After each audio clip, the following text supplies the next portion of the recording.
What's up, everybody? It's Marcus, the Appliance Boss.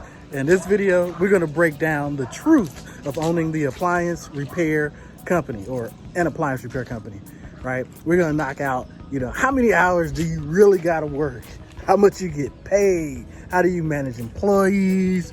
All the way down to what do you do with taxes? What do you do with difficult customers? Low ballers, how you present the estimate, because all of that matters. So stay tuned for this episode edition. Watch the video. What's up, everybody? You may be an appliance repair business owner or thinking about starting a business, or a tech, who does, kind of like a solopreneur, right? This video is for you. So I own an appliance repair business. I have W-2 employees. I've been an owner of this business for going on 3 years now. And I can tell you, I've tried everything. I started with a good blueprint, but let me tell you some of the positives and the negatives, and just kind of go over the truth about being an appliance business repair owner. Now, when you're talking about the pay, let's start right there. So my pay, I use the Profit First system now. The crazy part about this is, or if you don't know what the Profit First system is, it's a system where, obviously you profit first.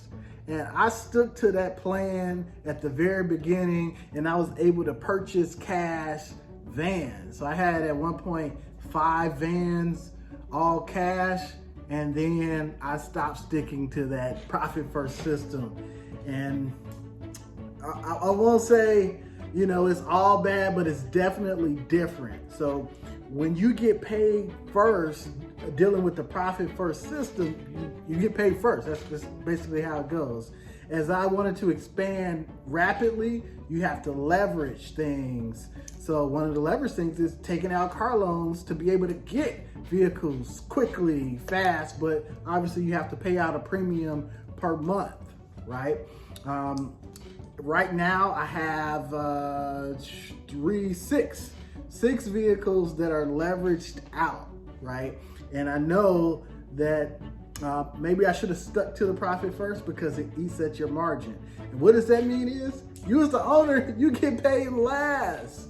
So if you're dealing with leverage and you're not dealing with the Profit First system, you as the owner, your paycheck comes last. And I know better, but we're switching that. But the truth of the matter, that's basically where it is, right? Now let's talk about the hours. Not only do I work way more hours than anybody else, most people don't even think I work as many hours as I do. This is the craziest thing. I spend time answering phones. I spend time reviewing repairs, setting up systems, doing payroll. I'm HR, I'm IT, I'm tech support, I'm everything. So as a business owner, you really got to take a look at who is the most important person in your business. And honestly, that has to be the owner of the business, because this is the person that's going to do what it takes, when it takes, to be able to not only generate revenue coming in, but do the right things to make sure that there's a good amount of margin so everyone can get paid. We have, certain things like the right tools, the test equipment in a timely manner, and then we have a good cost of living wage. So ultimately, as an owner, that was very important to me to be able to pay a cost of living wage. So that's kind of one thing that comes with it, with the pay, right? Now, the second thing that most people who are business owners or appliance repair business owners is, how do you manage people? You can come from the aspect that you're a technician and you don't know how to manage people, or you can come from the business side where you know how to manage people, but you're not a technician. As an appliance repair owner myself, I know the hands-on side, I know the business side. I have to put it all together. You will struggle, especially when you're growing, if you don't understand the hands-on side and the business side. So you can start out knowing one or the other, but the more you grow, the more you scale, the more types of problems you have, the more difficult problems that you have, and the more one issue it could, essentially be like a $500 issue when you're small, but as you grow, it can be turned into a $5,000 issue, right? It compounds based on the growth. So managing people is important. And just realize too, that managing people and holding hands are two different things. I am not a hand holder. I treat people the way that they need to be treated, but at the same time, you have to have a culture or a baseline or expectation for the people that you're managing. So managing people comes natural for me. We talked about getting paid. We talked about managing people. We talked about paying the people. How do I manage the taxes? You will find out that especially as you grow, get an accountant. That's what I did. I had to buckle down, found a good accountant, and the way that I have mine is separated. I have a bookkeeper who does my normal books and financial reporting, and then I have a tax accountant, and I meet with them both separately, all right? And we come up with the best tax game plan, and we come up with the best operational financing game plan, bookkeeping, the cash flow. That's the most important thing. Where is your cash flow in your business? And then how does that correlate to taxes? Because if you're not making any money, it doesn't matter what your taxes is going to be. My recommendation is go get yourself a bookkeeper and get yourself a tax accountant. Don't have them be the same person. Please don't. The next thing is customers. That's one thing that stops a lot of people from going into business is they really don't know how to get customers. So I'll tell you, how do I get customers? I get them off the internet. That's point blank. 80% of people look for searches if they don't have anybody to go to off of the internet first, and 20% are referrals. So if you're a company and you're working off of referrals, you're only dealing with a 20% pool. You're not dealing with the big 80% pool, right? Not only that, because I have a social media presence, I'm always going to be at the top of the searches. So my rank has gone up and up and up. So I leverage some SEO tools. I partnered with a company and basically signed them up to help me get my website ranked, because 2 years it was producing like horrible results. So that was important to me, and I feel like I got that stabilized. So that's how I find customers on the internet. Google, Thumbtack, AngieList, all those sites that people say they don't work or they take all your money. If you have a worry about customers when you have employees, if it costs you $25, $35 to get a customer, then you have to understand how to price your customers. So that leads me right into everything else.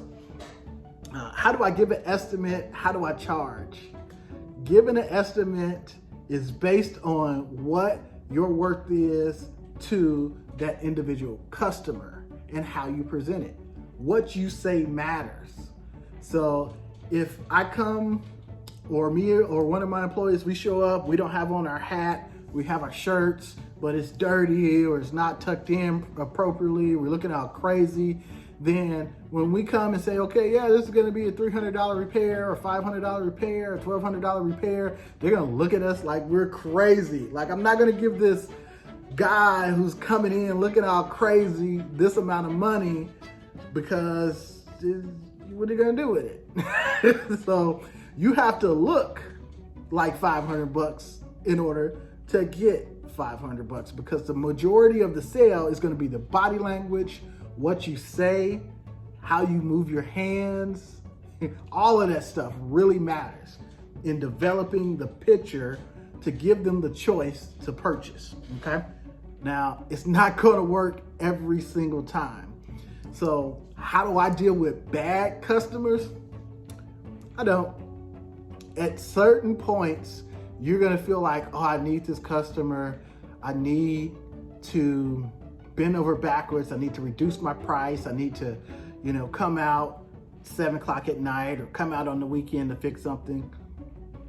And I get that. Sometimes mistakes happen, but at the same time, you have to have those boundaries as the business as the business owner. I'm only gonna work Monday through Friday dealing with customers, right? You will work more than that on the weekend. But if you only deal with customers Monday through Friday, 8 o'clock to 5 p.m., then that's what you need to stick to.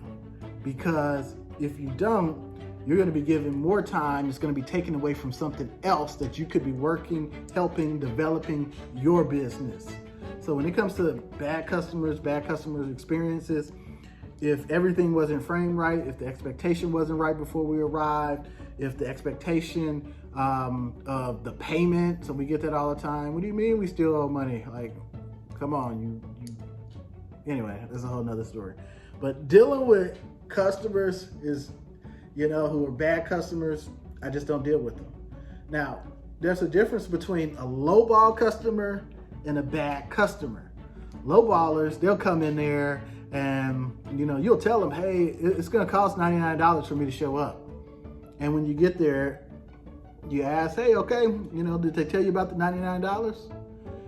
The first way to tell a lowballer is they'll say, oh, well, what, $99? Oh, I didn't know.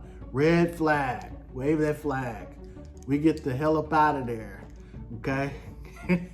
So what I like to hear when I hear them, when we say, okay, it's gonna be $99, what I'm looking for is, do you accept cash, check, or credit card?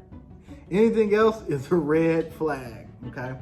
Then you also get the low ballers who you'll present an estimate to, and it could be legit, like they need a whole gear case on the washer, their door latches all ripped to shit, and you tell them, okay, this is gonna cost you $500. You may be able to get one of this type for $600, but they're persistent on getting it repaired because it's part of a set. And they say, yeah, $500, no problem. They pay half the deposit. And then once you finish the repair, you're like, oh, I still owe you $250. What if I give you $100? Those are the worst. That's one type of low baller too, okay? But regardless, if it's the person who denies a fee, who wants to reduce the price after the repair, or who just ghosts you on the price after the repair, I put them in the same category as do not service, okay? Our price is our price because our margins need to be our margins, because I have people to pay, I have to pay myself, I have rent to pay just like they have rent to pay, I have insurance to pay just like they have insurance to pay. We have all these different expenses. So if I start to nickel and dime a little bit over time, you'll be out of business. So these are the things that you should be at the top of the mind if you're a business owner or you want to be a business owner. Please comment below if you ran into any of these problems, or if you have other problems that you're going through and you want a quick answer to. So just go ahead, put a question below. Please like this video, subscribe to the channel, and I'm out. Peace.